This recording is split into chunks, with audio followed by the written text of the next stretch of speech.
No. So make sure you tell them that you just left Rick's. I will.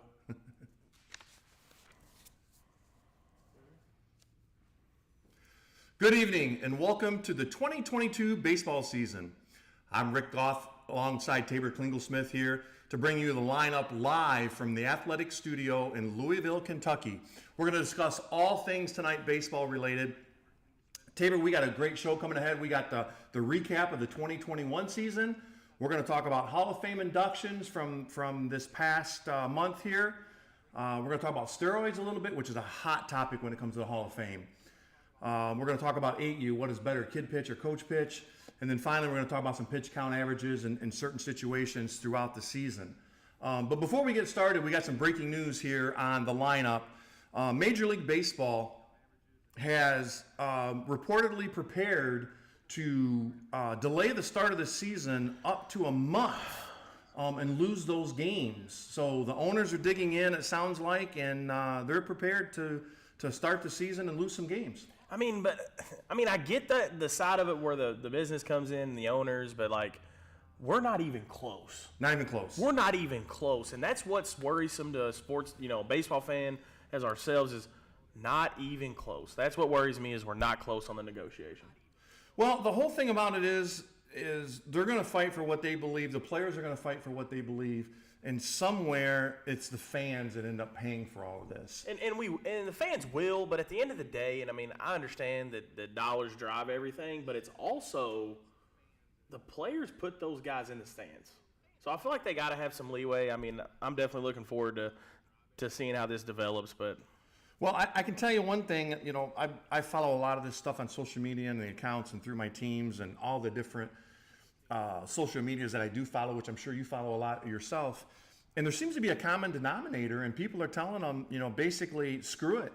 Let's watch college baseball. Put college baseball games on these primetime channels and let those boys have their day. I think they already went ahead and scheduled over 150 games, right? College softball and baseball for big-time networks, which would typically be the baseball primetime. Yeah, they're making adjustments for sure. And I don't think true baseball purists are going to enjoy the college game just as much as they did the pro game. And honestly, I think we're going to see some of those TV contracts fall off now because the ratings will be better, in my opinion, for the college game. Here's one thing that I saw earlier today, and it's a hypothetical question. If you get rid of Major League Baseball, those players that are in the majors, and bring up the next best 1,200 players and promote them to the major leagues, what type of product do you think you have? I think you definitely clearly fall off, but we're talking about guys that have been in the league for 5 to 6 years. This is their everyday job. If you let those 1,200 guys, in my opinion, do this every day, this is their living, I think we're going to see the same product. We're going to see the same stars emerge. And it's the best players out there. Yep. Now, take this a step further. If you get rid of the 30 major league owners and bring in 30 different ones, is it going to fall off? Probably not. It's probably not. So what's that tell you? Expendable. Right. The players are more important than the owners. Yes. That's just the way it is, I think. Yeah. I think it's more important. Absolutely. Well, hopefully they get it figured out, Taber. Major League Baseball is one of those things that is a national pastime for America. People do enjoy it. They like going out to the ballpark and experiencing that. So I hope they get it figured out. It doesn't look good right now, though. Definitely not. Well, let's move on with tonight's topics. We're going to start off now with the 2021 recap. And we're going to start off by revisiting who were the top 5 teams at the end of last year heading into this season. This is not our preseason rankings. It's just who finished in the top 5 from last year. So, Taber, you want to start us off with the 9Us? Yeah, 9U, we had out of Florida the TBT Ballers. Then moving into 4th, we had California, the MVP Barbarena. Didn't want to butcher that. Then in the top 3, North Carolina was your SBA Futures. Out of Louisiana, Southern's Finest. And then out of Florida, rounding off the number 1 spot, the WFBA Hammerheads. And then 10U at number 5, we had Team Sosa out of Florida. Number 4 was the SBA Nationals out of North Carolina. Number 3 was the Banditos out of Texas. Number 2 was Prime out of Florida. And the number 1 10U team was MVP Casillas out of California. With 11U, we had at number 5, Hollywood Heat out of Florida. At number 4, we had the Traction Canes out of Louisiana. At number 3, we had the T6 Diamondbacks out of Georgia. The number 2 Swamp Donkeys out of Louisiana, and number 1 the ZT Prospects out of California. At 12U, number 5, the Banditos were number 5. And number 4 was 5-Star Elite out of Florida. Number 3 was the Texas Florida Canes. Number 2 was ZT Elite out of California. And the number 1 12-year-old team last year was East Cobb Astros out of Georgia. And moving on to 13U, we have number 5 Canes Eason out of North Carolina. Out of Texas, we have ZT Elite Nava. Into the 3 spot, we have ZT Prospects out of California. Number 2, the Burn Athletic Navy out of Florida. And the number 1 team, Texas Canes Elite out of Texas. That's how the 2021 season ended up. The 2022 season is getting kicked off. A lot of tournaments happened this past weekend, but it's really going to get ramped up next week, the 1st of March. All across the country, there's going to be some big tournaments everywhere. We will do our preseason rankings here on this show on March 14th. We will have our preseason rankings for 2022. And there's going to be a lot of movement from last year into this year. Oh, I definitely think so. And I mean, I've just the buzz. I mean, listen, I've only been a part of TBS, seeing your guys, meeting those guys for a year. And already my phone is going nuts. So I don't even want to know what your phone is like, but they're already like, hey, Taber, we're playing here. Hey, we're going here. We're going to meet up with this. We're doing this. So definitely excited to see what we have in 2022. Yeah, the excitement gets built up a lot with these teams, social media, right? It connects these teams. My son's 27 years old now, and when we played in big tournaments, it was you got to the tournament, you saw them, you talked to them there, and that was about it. Now with social media, you make these lifelong friends from California to Florida to Michigan and everywhere in between, and these guys all talk amongst one another, and they all want to go play in these events against each other, and it's a good thing. I believe it's a good thing. Oh, absolutely. Whenever you have a team from California, we'll just use ZT, for example, and then I'm rolling in and I'm seeing a buddy with somebody from Texas, you're like, how did this play a part? But like you said, social media, man, they're all literally just in the same space and doing their thing. We want to give props to our champions at the TBS Nationals from last year. At the 8-year-old age group, it was Viper Baseball out of Alabama. 9U was Southern Finest out of Louisiana. 10U was the Banditos out of Texas. 11U was ZT National Elite out of California. 12U was East Cobb Astros out of Georgia. And the 13U was the Florida Dodger Scout team out of Florida. Now, Taber, that's 6 champions, 6 age groups from 6 different states. I mean, that's just a true testament, though, to not only the event, but just the players, man. At that point, it's, hey, you got to show up, you got to do your job, and honestly, one mistake could cost you that championship. Yeah, that's why we do double elimination here at the TBS Nationals. We're the first ones to implement that and keep it on a routine basis, and it makes the event so much better. The teams enjoy it, the coaches enjoy it. But by that time that championship game comes around, those guys have played 10 games during the week, and they feel it. Oh, but it's hungry. worth it. They're hungry. It's worth it. So just to reiterate what we're going to do on March 14th, we're going to have the preseason rankings for 2022. A lot of movement in those rankings as we discussed, and there's also some teams that have changed names. And we want to get you guys caught up on who those are. We have a few of them here that we want to share with you. 9U MVP Barbarena. He has now changed teams. He's no longer with MVP. He's with Armory National now out of California. Last year's 9U and 12U Shock team out of Florida. They've joined the ZT family. Now they're ZT Elite Florida. Excuse me. The 9U Next Level team out of Ohio is now called Wow Factor. The 12U SBA Futures is now called SBA Marucci National. Excuse me, as they partnered up with Marucci. 9U Panthers out of Ohio are now called the Borough Baseball Club. 11U Hollywood Heat joined Mo Vaughn's group. Mo Vaughn's got a group that's up and coming. You're going to hear a lot about this. VSA, Vaughn Sports Academy. And they actually have 2 teams that joined their academy this year. The 11U Hollywood Heat now is going to be the 12U VSA Hollywood Heat. And the 12U 5-Star Elite is now known as VSA All Florida. So Mo Vaughn is making a name for himself in the youth market. Hey, sheesh, that's going to be so exciting. 9U Ohio Elite is now called the 10U Motor City Hit Dogs out of Ohio. So the Hit Dogs, the Leonard brothers, Tony and Scott, are expanding their grasp on youth baseball. 10U Arlington Twins out of Texas is now known as the ZT Twins. ZT getting bigger. Every time I turn around, it looks like somebody's joining that ZT family. And the last one that we know of, the 11U M3 Elite team out of Tennessee, is now known as the East Cobb Astros 615 out of Tennessee. So if you guys have some name changes that you want to make us aware of, you can email us or you can text us on our hotline. You can shoot us a text message, emailing at the lineup@athletics.com, and we'll put that number up on the screen for you there. You can send that information to us.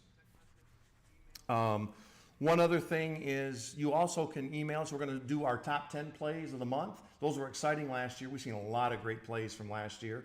We're going to fire that back up. So if you have a top play for the month of March, you can email that to us at the lineup@athletics.com.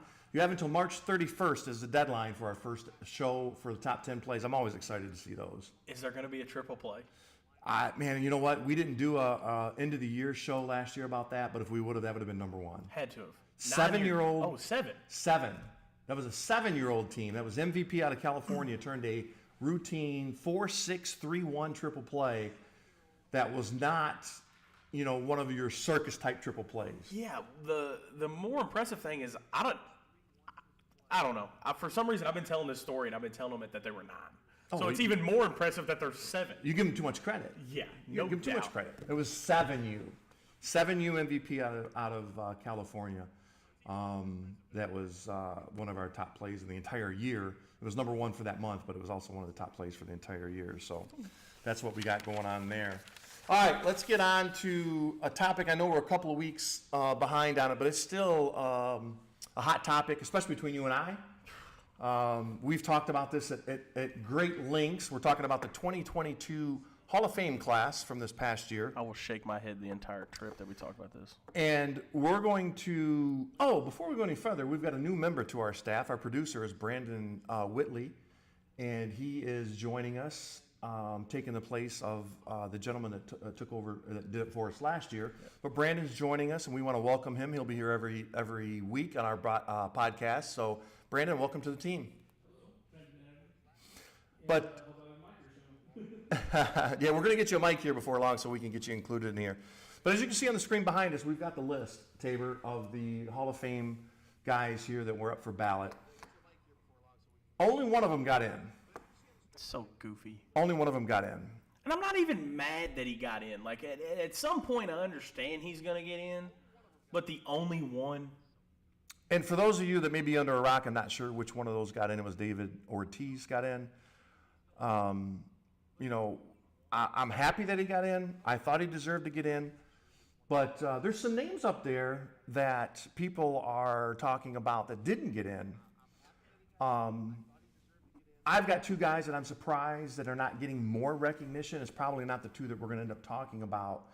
But there's 2 guys that didn't get in that I'm surprised about or didn't get more attention, and that's Gary Sheffield and Manny Ramirez. Both of those guys are members of the 500 Home Run Club. And in years past, that's an automatic ticket. 500 home runs is an automatic ticket. And unfortunately, that's not the way the voters saw it. Because Sheffield only got 40% of the vote, and he's been on the ballot for 8 years. 8 years. 500 home runs, don't do it anymore. I mean, what's your thoughts on not 500 home runs not getting in? I mean, honestly, with the way the game is shaping up and everything's going on, 500 should be a ticket. I mean, I'm as confused as you as Gary Sheffield, who his sons played for us at Baseball Youth Elite. Mm-hmm. Like, great guy. It's baffling. Well, you mentioned when you described Sheffield, you said he was a great guy. All right? And I think maybe part of the problem, and this is going to go into Bonds in a little bit, but let's talk about Sheffield. I'm from Michigan, see the Tigers play regularly. Sheffield had a reputation of not being a nice guy, whether it was to umpires or fans or whatever. Do you think that's part of the problem? I mean, it definitely could. I mean, especially with some of these voters. I mean, we talked about a little bit the unanimous, the not unanimous, whatever. And I think that does play. The press definitely plays a factor in those things. Now, I'm going to tell you, Gary played. He had a team in the TBS Nationals a couple of years ago when we were in Atlanta, and I'm going to give you the opinion that you had. I thought he was a nice guy. I talked to him numerous times during the tournament. Yeah, I mean, do I think he's brash? Yeah, I think he's very. But see, I didn't get that. I mean, I think he's just. And I know it's not Major League Baseball. It was a 13-year-old tournament, so I'm sure it's different. But you still get a sense of a guy, right? Yeah. Talking to him, he was respectful, he was courteous, he was kind, and not the guy that I heard through the media of what type of guy he was. No. But I wonder if that plays a part into all of this. I think it does. Well, it has to. Why else would he not have been in? Okay, then let's go to Manny Ramirez. Manny Ramirez got 28% of the vote, and he's been on the ballot for 6 years. Well, Manny's, again, another one that shocks me. But he was in that, to me, prime era of when I was growing up, watching baseball. The Red Sox kind of got hot. But Manny Ramirez was at the heart of that team. He was continuously slugging, continuously producing. He's another one that I don't understand. 555 home runs. He was an absolute monster. 555 home runs, and he can only garner 28% of the vote. Well, then, I mean, to me, that's where the league needs to come out and, hey, this is our standard. This is what we do. This is how we're voting. Well, I do have a problem with that because your second baseman, your catchers are not going to hit that many home runs. I get that. They're going to be lower totals on that. So I don't really agree with the standards of achieving a certain number. But if you achieve that number, then you should be in. 555 home runs from Manny, and he can only get 28% of the vote. There's something wrong. There's something wrong. I think he needs to be in. Well, names that stick out to me, and maybe you feel differently, but Tim Lincecum to me. I felt like he was a dominant arm for a very long time, at least 6 to 7 years. I felt like he held the rotation down. Lincecum got 2% of the vote. And that's it's his first year on the ballot. Yeah, first year, that's okay. But and again, I know Ron Howard had a streaky end of his career, but his prime to me was unmatched. He had a low batting average though. But but again, we're going back to the numbers, and let me interrupt you there real quick with the numbers for Sheffield and Manny. Sheffield was a lifetime 292 hitter. Manny was a lifetime 312 hitter. So if those guys can't get in, I don't think Howard has a chance ever to get in. I don't know. To me, a Hall of Famer is just someone that you look at, they transcended the game, and they helped, right? They made a difference. They made an impact. I don't understand how, and again, this is why I'm probably not a voter, but there's a lot of these guys that I'm like, how did you not get in? Do you think that scale, that sliding number changes as years go on and more people reach 500? Now it's not 500 anymore. And clearly it's not 550 because Manny would be in. So is that number 600 now? I don't know if there is a number at this point. If we were to say that, like you said, we can't make an astronomical number that's unachievable. Because then, at that point, who would achieve? Who in the last 20 years has been hitting 600 bombs? Let's think about that, though, for a minute. You're talking about hitting 30 home runs a season for 20 years. 20 years. It's dang near impossible. It's almost even 500 home runs is 20 home runs, 30 home runs for 17 years. It's a long time. So that's what I think is becoming the problem is it's not a longevity game. To me, this is not a longevity game. This is all right, let's put his career or even his best 7 to 8 years, was he a Hall of Famer? Yeah, I don't know. It's some head scratching. Even Ortiz only got 77% of the vote. So it's not like he landslided his way into the Hall of Fame. He just barely made it. So you got to have 75%, and he got 77.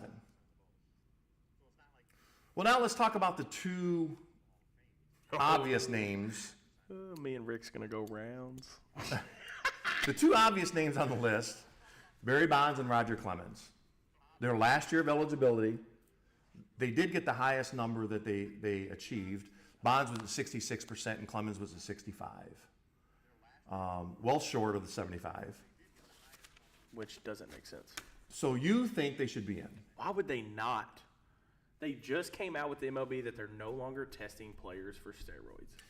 Well, we're going to get to that in a minute because that's not as simple as that, but we're going to get to that in a minute. Yeah, but still, to me, you look at the body of work, and me and you had just talked about it. Barry Bonds has been walked or intentionally walked more times than an entire organization. Yeah, that was a staggering number and a staggering stat for me. How good of a hitter do you have to be intentionally walked more times than an entire organization? and he was intentionally walked with the bases loaded once. Yeah, because why give him one run instead of 4? Yeah. That's, to me, is, even the Clemens, it's just the Barry Bonds thing that really baffles me. Clemens, I still think should be in, but Barry Bonds not being in the Hall of Fame is mind-boggling to me. So we've got that stat with Bonds. And Brandon, did we get that put up on the screen? The stat with Bonds, walks. He's there it is. 688 career intentional walks. And Tampa Bay Rays as a whole only has 650. That's respect. Respect? Oh my gosh, they're terrified of him. How is that not in the Hall of Fame? Well, I'm going to tell you why it's not in the Hall of Fame. It's simple. Steroids.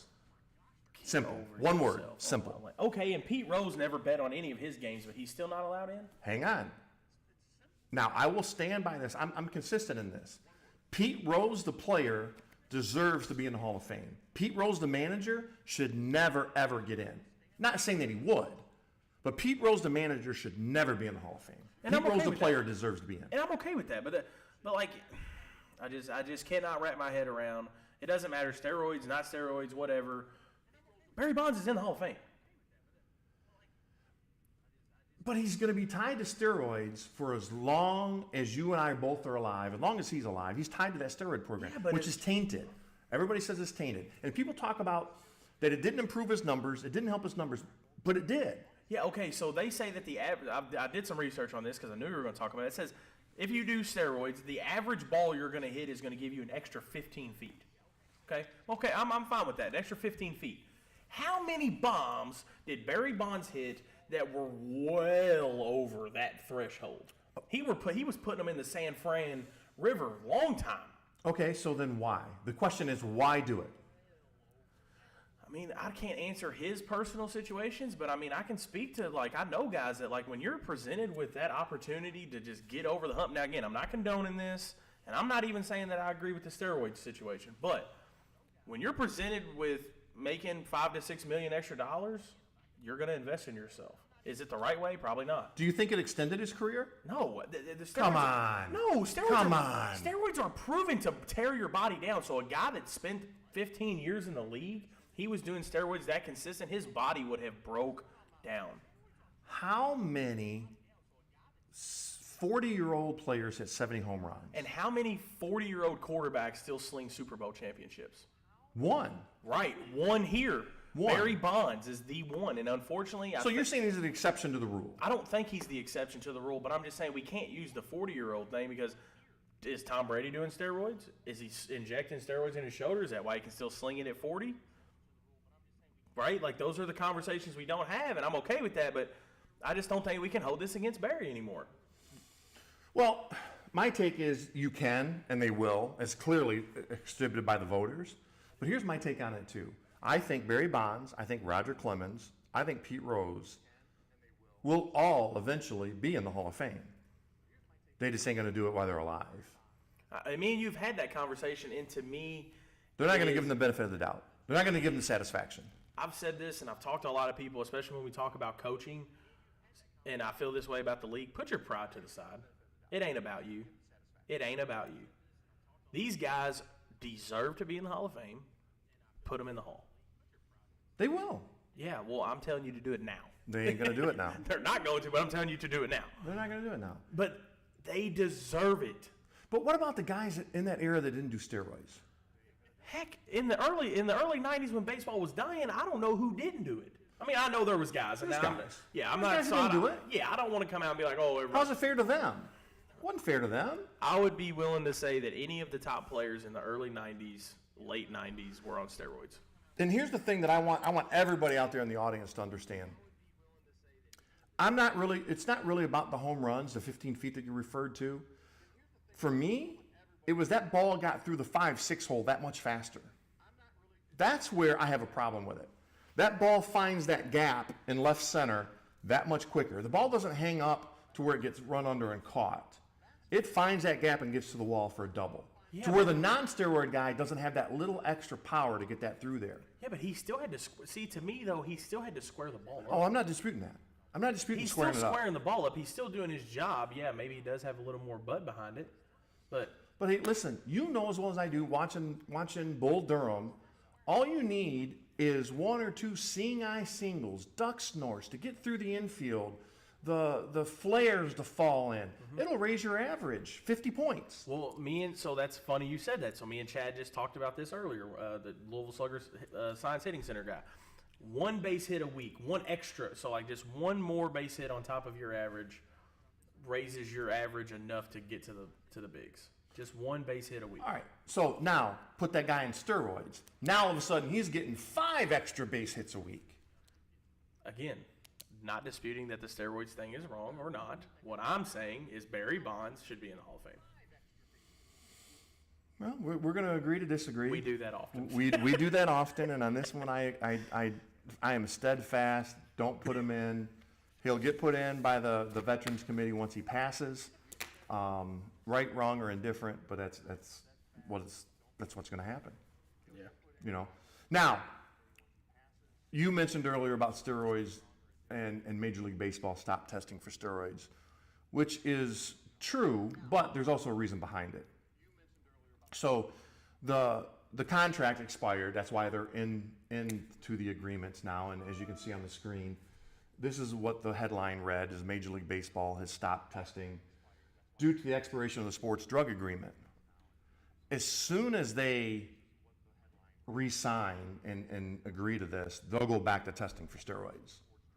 They just can't do it now because the player's not under contract. Okay, so to me, what is different about Joe Blow that plays Double-A? Let's say he does steroids for 3 months. Let's just say the lockout takes that long. He's going to do steroids for 3 months. But then he's going to hop off of them because he has to pass a drug test, which I don't know. I don't know none of the science or whatever, how long he needs to do it to get off, whatever. I don't either. But let's say he knows the adequate time. He hops off in the right time. And now he goes straight from Double-A to Major Leagues because he's just that much better. Are we going to fault him the same way we're faulting Barry Bonds? Well, he's not going to have years and years and years of production under that, right? Because they're going to go back to testing. They may. We don't know. No, they're going to go back to testing. I mean, they've been testing for 20 years. The only reason they stopped is because the player's not on a contract. You can't force them to do something when they're not on a contract. No, and I agree to that, but it's still one of those things where I just, we're talking about competitive advantages. This is a competitive advantage. Well, you want to play devil's advocate. Let me take it a step further. And this is what we're talking about in the next topic about does Major League Baseball steroid testing affect the youth? So let's just, for hypothetical purposes, say that's part of the collective agreement. They're not going to test for steroids anymore. What type of message does that send to the youth? And you and I are heavily involved in the youth market. What message does that send to them? Because I guarantee you those players all have dads who are telling these kids stories about the Major League steroid era, undoubtedly. Yeah. I explained it to my son. One day you're going to have kids, you're going to explain it to your kids. Hey, this was the steroid era. This is what happened. So now if they stop testing, what do you think what message does that send to the youth of today? I mean, the message, to me, it doesn't send a message. Really? Because there's right and there's wrong, right? Where do you fall on this? What steroids, right or wrong? I mean, to me, it's clearly wrong. But I'm still saying... Wait. It's wrong, but you're okay with Bonds being in the Hall of Fame? Yes. You make no sense. But to me, it does, though, because what he chooses to do with his body has nothing to do with me. So whether you test for it for the next 40 years or not doesn't concern me. But the message you're sending to the youth is, well, it's okay. Go ahead and do it. Because you make your money. No. Here's the thing. Once you turn 18 and you're done playing or you're playing ball... Those are your decisions to make. Those are your decisions to make. I can't tell you what to do with your body. But do you understand the consequences that are going to come with this? What's the consequences? Well, your health ultimately. Not being in the Hall of Fame? Who cares about the Hall of Fame? I don't care that deeply about the Hall of Fame that I would ever think about doing steroids to just be in a Hall of Fame. So the integrity of the game means nothing to you. Integrity does mean something, but it's more... Like, it's on you, right? It's about character, doing what's right when no one's watching. See, this is the problem that I have, is because I think there's going to be some people out there that take the stance that you do, which is dangerous for our youth. We don't want to send that message like, hey, go out there and get your millions. those guys that did it back then, they had that choice to make. Yeah, but with the medical advances that we're talking about, there's HGH, human growth hormones, and then there's PEDs that are as equal to the steroids those guys were taking in the 90s. Okay, that brings up a question. Is steroids one size fits all? Or does everybody react to them differently? They 100% react to them differently, and I'm aware of that. I think, and especially once you get into the fine science of, this guy needs this guy, whatever. But I'm just saying, if we're going to ban steroids, which, okay, cool, whatever, bet, I like that. Are you going to ban HGHs? Are you going to ban PEDs? Because it's not happening. So what's different about taking those, especially with the advances in modern science? By the way, most analog steroids in your system for about a month. So there's about a month? About a month. All right. At most a month. Some oral ones are 2 weeks, but the ones you inject analog steroids about a month. So Brandon's telling us, our producer Brandon's telling us that they're in our system for anywhere 2 to 4 weeks. Yep. 2 to 4 weeks. So you've got to, cross your fingers that you don't get tested? Well, if they stop testing, then it wouldn't be a problem. Yeah. But to me, it's just I just can't, the advances in science, man, like PEDs and HGH are just as good as those steroids those guys were getting back in the 90s. What's different? Here's another thing that baffles me. Being from Detroit, there was a big story that came out back around that time that there was a Detroit Tiger that got a 50-game suspension because he tested positive for steroids. He was, it might have been a shortstop or second baseman. He was hitting like 190 with 2 home runs and maybe driven in 12 runs. Well, clearly, what was the steroids helping him do? Right. He needs to go back to his dealer and get a refund because he got a bad batch or something. Yeah. But there it goes. You're talking about there's a guy that took them. It didn't help him. Then you see somebody like Bonds hitting 73 home runs when he's 40 years old. That's why, to me, it still comes down to talent. Like, you still got to have the talent. I don't care what you take, you have to have the talent. We still didn't get an answer. Listen, I'm not going to argue. People say, well, Bonds' career before. Yeah. I agree 100%. So why? You were a Hall of Famer before. Why? I don't. Money? I don't disagree with you. Got to get his money. I don't know. I don't know what his answer is, but what I'm saying is... Roger Clemens come out and said on record that he had come to understanding and grips with not being in the Hall of Fame a long time ago. Yeah, because he has made the comment that to him, he did what he had to do in the game. Didn't define him. The Hall of Fame was not going to define him. No. Well, it's easy to say when you're not getting in. I mean, honestly, though, the first step of any problem is admitting that it's there, right? Yeah. So I'm not going to get in at why dwell on it, why do this. Again, to me, if you're going to ban steroids, ban them all, no substances at all, then I'll be okay. Then I will have the same stance as you. But until everybody's on the same page, I just think, I know kids that their parents have been giving them creatine since they were 9 and 10 years old. Is that a bad thing? That's a bad parent. But them parents don't think so.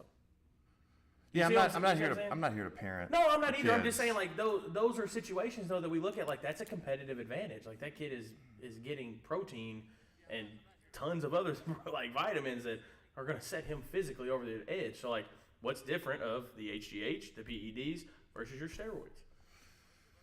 Well, we're going down a rabbit hole that we don't have enough time on this show to address. Everybody sees where I stand. Oh yeah, and just like always with our show, and you've been with me now last year and then this year, and I'm sure everybody will see as always that you're wrong and I'm right. And that's okay. That's okay. I'm used to being the young buck that's wrong. It's nice. It's nice when you're the head of the show, right? You get to make those decisions. Yeah, he's right all the time. Well, back to the Hall of Fame induction, and we already said that he got in, or David Ortiz got in with 77% of votes. Only one. He's the only one that got in this year. Let me ask you a question. In all the history of the game, do you know how many players were unanimous choices into the Hall of Fame? We talked about it, so I do. Now, One. Mariano Rivera in 2019 is the only unanimous 100% Hall of Fame member. And I'm here to tell you, I don't even love this game. I'm not sitting in this seat without Ken Griffey Jr. picking up a bat. And that's the first one that sticks out, right? First one that sticks out is Ken Griffey Jr. And we've got the list up on the screen here of some notables that were not unanimous choices. So Ken Griffey Jr., and I've got the information here, he was left off of 3 ballots. Tom Seaver, let me see, I've got that information here. He's actually down. Tom Seaver's way down on the list. Oh, no, I'm sorry, he's up top. He was left off of 5 ballots. Hank Aaron, Tony Gwynn, Randy Johnson, Babe Ruth. That's the name that honestly caught my eye. Of course you do this quick glance. Babe Ruth? Babe Ruth wasn't unanimous? We're talking about, this is the guy that everybody's like, hey, he's the greatest of all time. He is the greatest baseball player of all time. And the name that's not on that list is Derek Jeter. Derek Jeter was left off of 1 ballot. Well, let me tell you something. He's overrated. Oh, I agree. Derek Jeter is probably one of the most overrated players in baseball. His baseball IQ is off the charts. Oh, agreed. But his he makes hitting, one play. 3,000. He's a 3,000 career hitter, over 3,000 hits, which to me is an automatic induction into the Hall of Fame. Absolutely. I just think that. But defensive-wise, I think he was just average. Yeah, average. I think he'd had a below-average arm, and he had to do things that popped off that was like, oh, it caught your eye. But I don't think he was any better than Cal Ripken. So, to me, what is more mind-boggling is Ken Griffey Jr. was left off of 3 ballots, and Jeter was only left off of 1. That's where I think this is where the head scratching comes from. Now, again, I'm not trying to take anything away from Derek Jeter, but he did not transcend the game like Ken Griffey Jr. Ken Griffey Jr., in my opinion, especially in the late 90s, early 2000s, kept baseball fun. He got the younger crowd involved. He did. This is why baseball is the way it is now, because of Ken Griffey Jr. Absolutely, I agree. Hat backwards, the cool swaggy BP, cut-off T-shirts. One of the most beautiful swings you've ever seen in entire life. And you can't teach it. You can't teach it. I just don't understand. So why do you think 3 people left him off the ballot? 3. Because they're haters.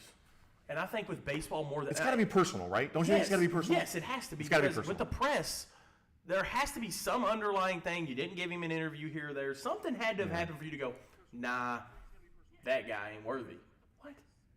Right, and that's right there. That line, Taber, sums it up for me. How can you look at Ken Griffey Jr. and say that guy's not worthy? You can't. Is it a pride thing? Like, I'm not putting him through on the first ballot. Is that it? I think so. I think there does. I think especially in baseball that does play a factor. I can't put him in on the first ballot. I don't know what the list is, but it's very small in baseball, right? Who do you think was more important to baseball, Ken Griffey Jr. or Mariano Rivera? Now, see, you're thinking, and I'm surprised about that, because to me, it's not even a question. It's Ken Griffey Jr.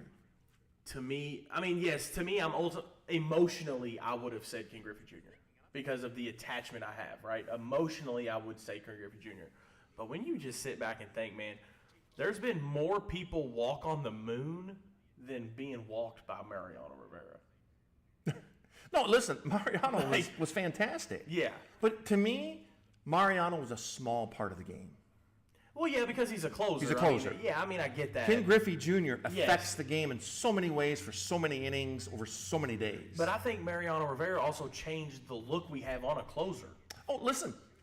Rivera deserves to be in the Hall of Fame. Yeah, but does he deserve to be the only unanimous member? Absolutely not. No. I don't even know if he deserved to be unanimous. Honestly. I'm with you on that. I don't know how he did. affected just a small part of the game, and not every day. One every 3 days. Maybe that's why he was, because he was so dominant in the small portions of the game. He was. But I'm with you. Ken Griffey Jr. is significantly across the board through 9 innings going to be more valuable to the game. Yes. So you said earlier when we were talking, you go back to Ken Griffey Jr., who was left off of 3 ballots. Tom Seaver was left off of 5. Nolan Ryan was left off of 6. 6 people didn't think Nolan Ryan deserved to be in the Hall of Fame. 6. Those guys should have their voting privileges revoked. I want to know how they pick these people that vote. Well, yeah, that's a good question. That's what I want to know. What is the criteria to vote? Cal Ripken Jr. left off of 8 ballots. And so that's what I'm saying. Cal Ripken was left off of 8, and Derek Jeter was left off 1. Right. I don't get it. Possibly the greatest hitter, not possibly, the greatest hitter of my generation. Tony Gwynn. No doubt. Tony Gwynn, the greatest hitter that I've seen personally live. He was left off of 14 ballots. And you said it, Brady. Don't be that guy. Don't be that guy. Don't be that guy. I mean, Griffey missed about 1 vote. Was that right? 3. 3. Excuse me. Sorry. So you just said this. So 3. Jeter was 1. Don't be that guy. Why? 90. So let's just say they cast a vote of 100. Only 100 people vote. 3 people were that guy. 8 people were that guy. Yeah. How? How can you look at any of these guys' list right here and say that their body of work isn't unanimously deserving of the Hall of Fame? Well, I told you before the show we were sitting there to do some show prep, and let me see if I can find it real quick. The guy that there is the award named after for being the best pitcher in baseball, Cy Young, has more wins than anybody in Major League Baseball. You realize he only got 76% of the vote when it came to Hall of Fame? And again, that had to go back to the press. There had to be something underlying that we don't know about. Yeah, but that was in 1937. So you're talking about almost 100 years. So, yeah, but you're even talking about an era that's where the media mattered. I mean, not more, I don't want to say more, but like that's where people got their information. So one bad article could sway. So Cy Young was on 153 of 201 ballots back then. The all-time win leader. Nobody has more wins than Cy Young. Nobody will ever break that record. That's one of the records that I think is unbreakable in Major League Baseball, is Cy Young's. So 150 people say, well, you know what? Did they think that that record was going to be broken? Because it was a different era back then. Oh, yeah, for sure. Did they think it was going to be broken? In the 30s, you're probably like, you know what? I mean, it's only 19. Ho-hum, right? Yeah. Ho-hum. Yeah, like he's a stud, but there's going to be more guys like you come along, and it's going to get over there. No different than like whenever we had McGuire and Sosa and Bonds all at one time. You're thinking like, oh, well, we're going to have these hitters for years to come. Well, we don't. So. Well, you know, one thing for sure is you can't change history. No. It's there. The steroids are part of history. And everybody says, well, you know, the Baseball Hall of Fame is about telling a story. Well, yeah, you're right. Tell the story about them being on steroids or being involved in the steroids. Now, I know people are going to say, well, Bonds never admitted to being on steroids. Just swung that bat and kept his mouth shut and trotted around the bases. That's why, how do you not like Barry? He didn't say nothing. And his head grew 9 sizes bigger than it was 2 years prior to that. Well, hey, my head's grown 9 sizes bigger too, but that's because I like food. So that's the refrigerator's problem. That's not steroids' problem. You're right. That's there's a different problem there. I'm trying to stick up for Barry, man. Dang. I know, I see that. And Barry, I'm sure Barry appreciates that. Yeah, hey, give me a follow, Barry. Right. You need Barry to get in there. Well, you know, next year we'll talk about it again. They've talked about it for the last 10 years. They'll talk about it again, and they'll be available for the. They might be at 70% next year. Well, they're done. They can't be on the ballot no more. From right now, 10 years all you can be on the ballot. Now it's got to go to the Veterans Committee. So the only way they get in now is through the Veterans Committee. And the Veterans Committee does put players in. Learn something new every day, boys. Yeah, they'll put players in. And I'm telling you, they will put them in when they die. That's what's going to happen. I put a note on my paper. So, you know, we talked about, you know, how that's going to affect the youth. Yeah. We're going to go on to the next topic here, dealing with youth baseball, and that's what to do with 8-year-olds. 8-year-olds that fine line throughout the United States that I get a lot of phone calls from, and that's, you know, what should we do? Should we do kid pitch or coach pitch? And it's a big topic throughout the country. Every year I've got 8-year-old division coming up in TBS Nationals. I'm offering kid pitch and coach pitch. And every coach has asked me the same thing. Well, what's everybody else doing? What's everybody else doing? And if you look at the majority of the teams across the country, I'm sure you're going to see 8-year-old kid or coach pitch is the majority. Yeah. What's your take on it? Is this where I get to be wrong again? I'm sure. Well, you're only wrong if you don't agree with me. So you got a 50-50 chance to be right. Yeah, I'm probably not going to be. I do not like coach pitch. I can't stand it. Now, that could be coming from that I run an event that is strictly pitch. So, like, you know, 9U, that's all we do. But I've umpired some 8U coach pitch that at that point, they're not even swinging. They're not throwing to throw a strike. They're throwing to that kid's bat, his swing path. His bat path. Yeah, so the bat path, like you're not teaching him anything. You're teaching him to swing, and then I'll put the ball where you're swinging. But is that giving the kid confidence? We all know that baseball is a confident sport, right? So if a kid is not getting hits and not having fun, he's not going to play. Yeah, but as a coach, why can't you just teach to swing level and swing through the zone? Well, that would be nice. You know, and $1.50 gas a gallon would be nice too, but we're not getting that. Yeah, but I think where things get all right. I really don't want to get on this tangent, but I guess here we are. I think it goes by your player's ability. But Absolutely. That's the smartest thing you've said tonight. I ultimately think Smartest thing you said tonight. now your kid isn't as far along as some of these kids. Cool, then go play some rec ball and get your coach pitch in. I agree. think travel ball, whenever you're investing in these kids and investing that time, investing the money, we should be coach or kid pitch. Or kid pitch. We need to be kid pitch. I'm a proponent for kid pitch. I'm also a proponent for coach pitch because you said it yourself. Every kid is different. Some kids are able to handle it. They're going to be able to adjust to it, and some are not. And baseball needs players in order to survive. If a kid's not having fun, if he's not hitting the baseball, he's not going to play. Yeah. And if he goes up there with a kid pitcher, an 8-year-old who is throwing exceptionally hard for an 8-year-old, the batter hasn't learned to get that timing down, and he's going to be late on everything, and he's going to strike out, and he's not going to want to play. Mm-hmm. So when the coach pitch comes in there, he's able to, one, adjust the speed, two, throw it to the bat path. Yeah. And so at least that kid gets 1 year of maybe having some success, which might bring him back the next year. Yeah, but see, to me, I don't know, this is where I struggle with everything because, the coaching side of me says, okay, hey, just teach him how to swing, and then we would be out of this chaos anyways. But then there's the umpire side of me that I have single-handedly seen a coach that is not a very good thrower takes the game out of his kids' hands, and a guy that will just lollipop them in. That's what stresses me out about coach pitch is the lollipop. Like, you brought up that you've seen teams, a guy goes to his knee and throws it. And then that struck me, and I was like, well, that's pretty freaking cool. Yeah, it's all about the arm angle, right? Yeah. I mean, when he gets to be 9 next year and it goes to kid pitch, you're not going to face many 6-foot pitchers. Mm-hmm. So by you standing up as a coach, throwing 8-year-old coach pitch, and you're releasing the ball up here, that kid's going to be lost when he turns 9.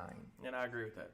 You need to take a knee. If you're going to do this, you need to take a knee and get that arm angle in his line of sight to where you can see it at this, motion, not this motion, because it's going to mess him up in the long run. Yeah. That's the one advice I give to all those coaches. If you're going to do this, get down to where it would be he's seeing that arm angle. Yeah. I just see kids all the time, and again, this goes back to my umpiring, situation of 5-6-year-olds should be T-ball. I agree with that. 7-year-olds, why not be coach pitch? And then 8U, you're ready for kid pitch on a limit. Every kid could throw 25 pitches, and then you're cut, or whatever the limit that we set, whatever limit is set. The biggest challenge I've seen at 8U is kids that can throw strikes.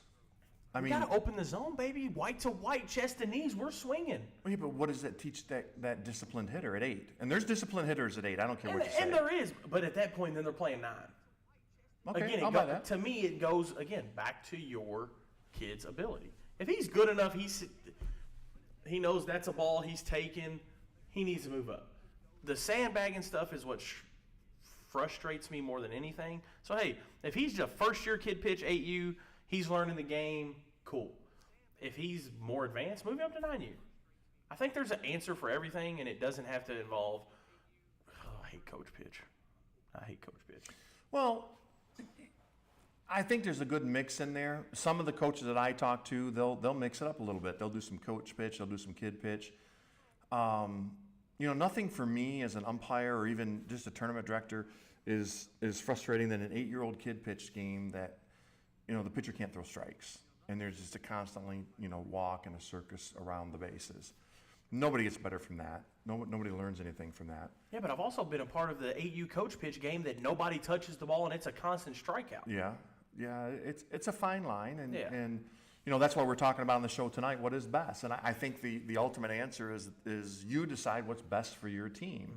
If you've got kids on there that can throw strikes and make plays, then play, kid pitch.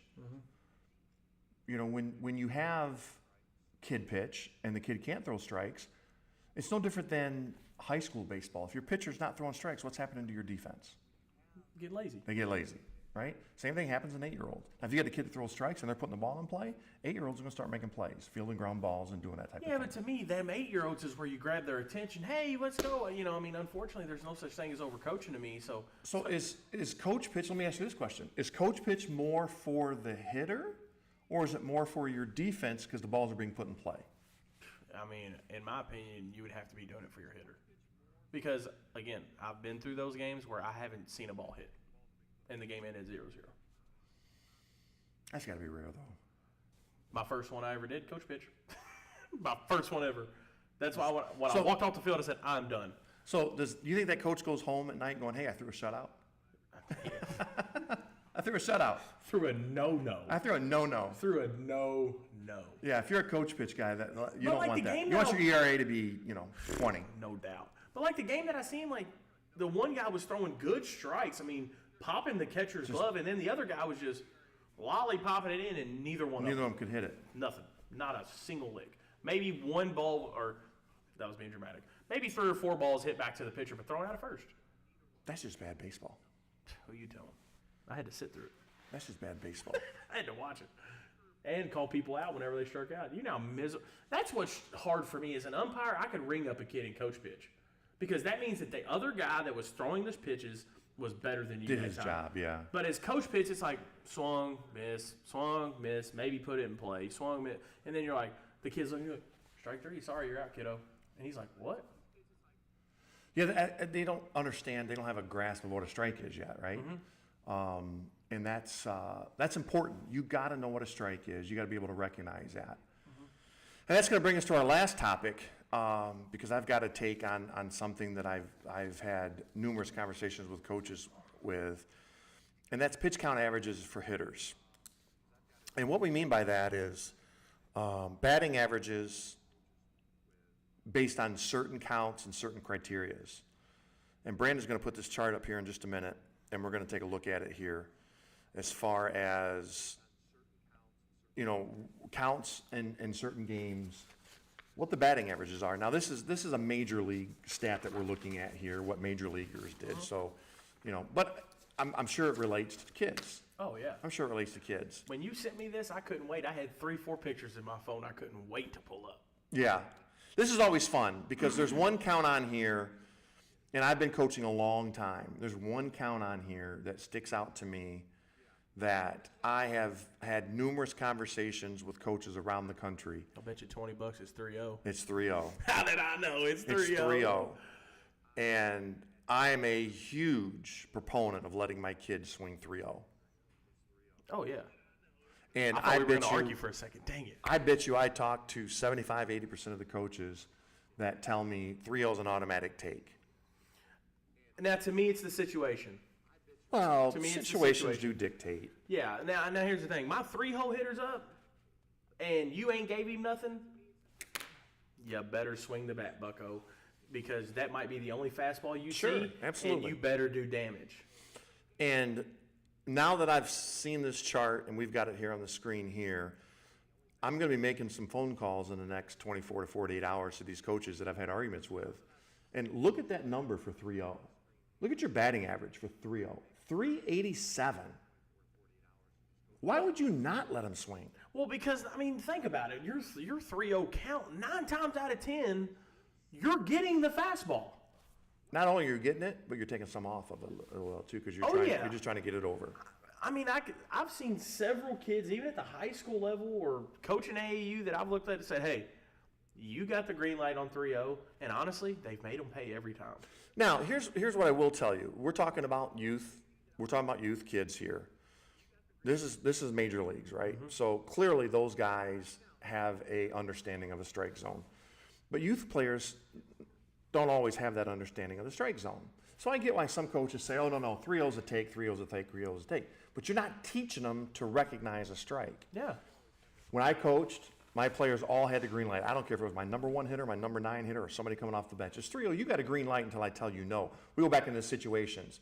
You know what? Are the bases loaded in the bottom of the 6th and we're down a run? Okay, yeah, we're probably going to take that strike. All right? But that means I have to take it off. Other than that, you've got a green light. And 387 at 3-0, 361 at 3-1. So that's a 26-point difference, right? And then if for somehow as you get into 3-2, then it goes down to 204.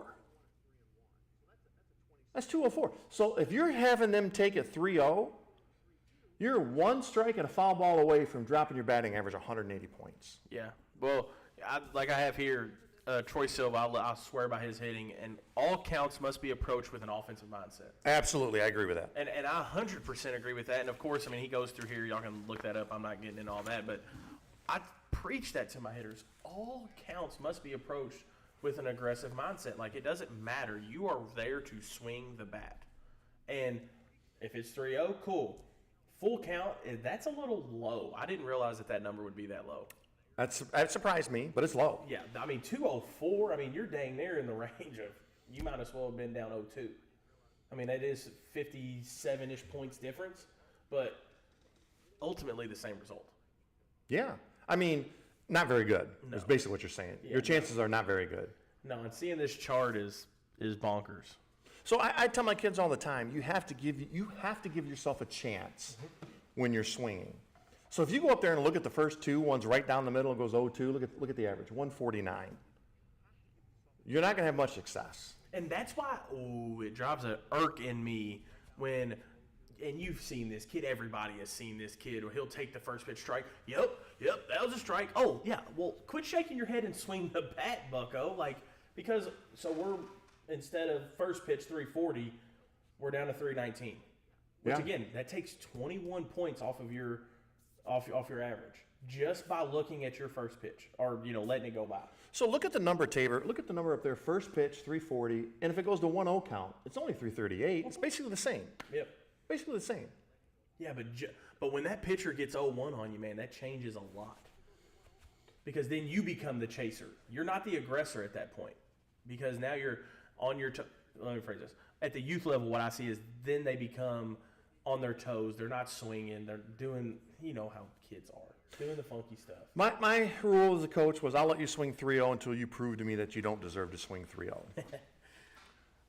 The selfish player, right? He's like, oh, I'm swinging. Coach, and then the fastball comes at the eye level. He swings 3-1. Then he does it 3 or 4 times. Clearly, he don't understand what a strike is. Yeah. So you no longer can swing 3-0. My college coach used to tell me all the time, just swing hard just in case you run into it. Swing hard just in case you run into it. And the more that I thought about that quote and the more I've grown as a coach, anytime that I was on my heels, so in your 2-2 counts, 1-2 counts, 0-2 counts, swinging hard and missing, they took that result and was like, well, you did basically the same thing as just watching it. Yeah. Right? So, I don't know. All of these averages are pretty nuts to think about. But still, look at 3-0. 387, an on-base percentage of 943, and your slugging is 873. Why aren't more coaches swinging 3-0? Pride. What they grew up doing. They want to put themselves in the game? Yeah. You want to insert yourself. You want to insert yourself, right? Yeah, they want to insert themselves so that way it's not, why did this kid swing 3-0 and hit a bomb? Well, coaches, listen. If you can prove to me that the kids shouldn't be swinging 3-0, let me know. Put something in the comments down below. Send us a message. But I'm here to tell you, my teams, you're playing me. I'm giving you a tip right now. We're swinging 3-0. Mm-hmm. So same. I'm not hiding it. It's not a secret. We're swinging 3-0 or looking to swing 3-0. Let me put it that way. We're looking to swing 3-0. I mean, when your slugging percentage is 873, so almost a whole bag. 873. You're almost getting a whole bag out of those swings. But it just doesn't make sense. It baffles me. Yep. Well, that's all the time we got for tonight. Man, Taber, it's already been an hour. I mean, this thing just really flew by. We've kicked off the 2022 season. Looking forward to a great season that's coming up. A lot of events going on throughout that we'll be talking about every week here. I'm sorry, every 2 weeks. The lineup will be on every 2 weeks now to give us some more material to use on these shows. and to talk a little bit more intelligently on that. So we'll be doing this every 2 weeks. So we'll be back 2 weeks from tonight at 7 o'clock for our show.